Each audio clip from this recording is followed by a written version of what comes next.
Hey, Mr. Adol, there's something I wanted to ask you. My little Pickard buddies have been severely under the weather lately. I looked up their symptoms and it sounds like they got themselves some kind of disease. But how? I mean, I've always pampered them and showered them with love and protection. So how come they got sick?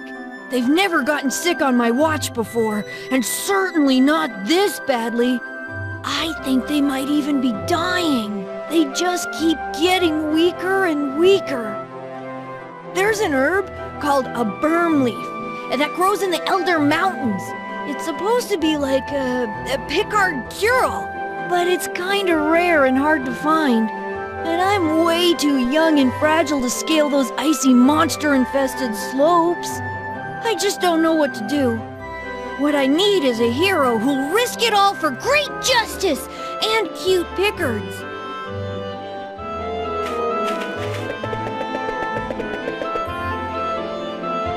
Hey, Mr. Adol, you want to play a game with me? Really? You'll play? Oh, you're super awesome, mister! I want to play treasure hunt, except you'll be the hunter and I'll be the pirate who hid all the booty. Arr! Avast ye, scallywag! Me treasure's been hid all across this scurvy town, and you're the only one who can find it. There be 4 stashes of rich stuff. If you can find them all, you'll be the king of the pirates! Now go, for I make ye walk the plank!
Did ye find all of me hidden treasure? So what did you think? Was it super tough to find them all? And did I sound like a real pirate? I bet I did. So you know what? You can keep it. You did a really good job finding it, so I'm gonna give it to you as a present. I'll see you later, mister, but you gotta come play again real soon, okay?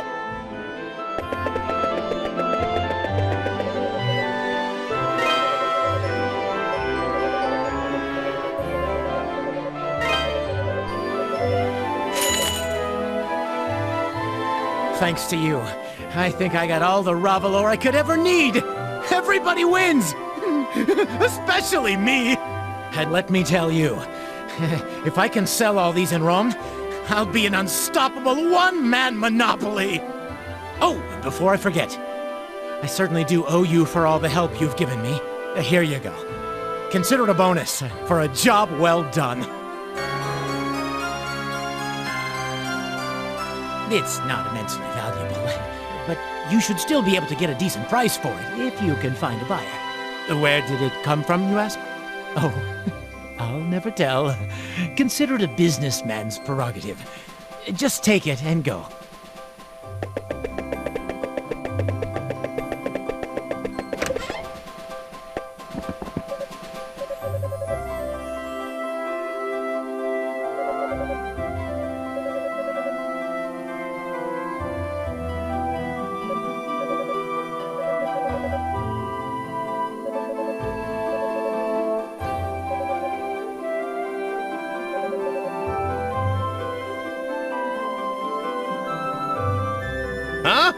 Hey, Red, can I see that ring you got there?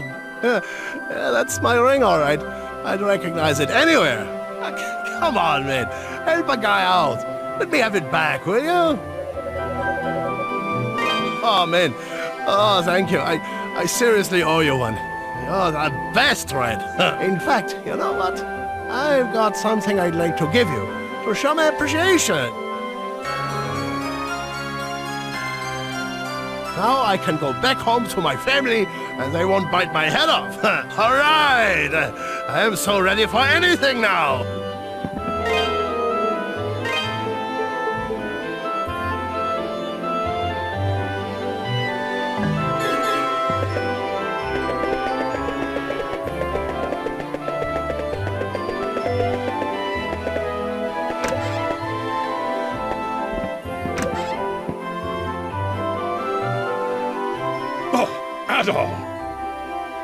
Adol, you made it! Pierre just got back from the castle a little while ago. Seems Bishop Nicholas made a good case on his behalf, and the Count saw fit to let him go. Yes, he spoke far kinder things of me than I deserve. I owe him a tremendous debt of gratitude. Unfortunately, Chester was out on an errand for the Count at the time, so no answers were to be had on that front. And the bishop had no luck finding any information on the statues either, I'm afraid. That is, but we shall take the victories we can get. And the bishop is still there, so answers may yet be forthcoming. On another note, how did your investigation of the abandoned mine go, Adol?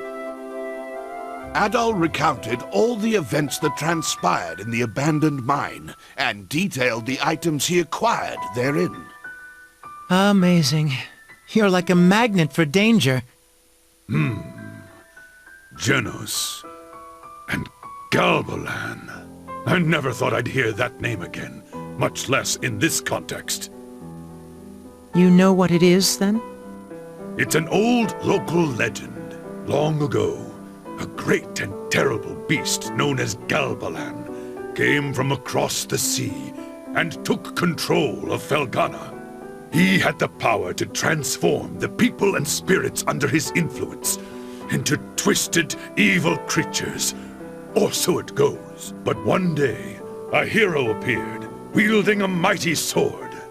He was the warrior, Genos. He borrowed the powers of the gods and fought the beast. And at long last, against insurmountable odds, he won. And that's about the extent of what I know, I'm afraid. Legends like that aren't too popular these days. Barely anyone remembers them, save for old coots like me. I've certainly never heard it before. But that does remind me. I asked Bishop Nicholas earlier if he happened to know the origin of the Ilburn's ruins. Apparently, it used to be a church of sorts, devoted to some long-lost pagan deity. Interesting. Given the circumstances of late, it's not unreasonable to suspect there may be a connection. There's also one more thing that bears mentioning. Out in the Sienna Bay, there's an old deserted island we've always known by just one name. Genos Island. There was once a small village there, but it was ravaged and destroyed by disease 12 years ago. What? It happened 3 years before you arrived, so I'm not surprised you wouldn't know about it. Genos village never had many dealings with Redmond, and the whole tragedy was so terrible. People rarely discuss it. I don't know much about the disease that killed them all, though, I'm afraid. According to the official statement from Valestein Castle, it was some sort of extremely severe fever. This doesn't instill a lot of hope. An island named for the hero who defeated Galbalan, totally annihilated. The voice Adol heard is seeming less and less implausible, and more frightening. Indeed. Adol, Dogi's gone to speak with his master, Berhart. Perhaps you should meet with Berhart as well. He's a rather eccentric man who's chosen a life of near solitude and devoted himself to studying the land's folklore. There's no one in Felghana who'd be more likely to know about Genos, Galbalan, the statues, and maybe even that voice. I believe I'll return to the castle and update Bishop Nicholas on what we've discussed here. If you decide to follow Dogi Edel, I suggest you exercise caution. The Elder Mountains are not hospitable.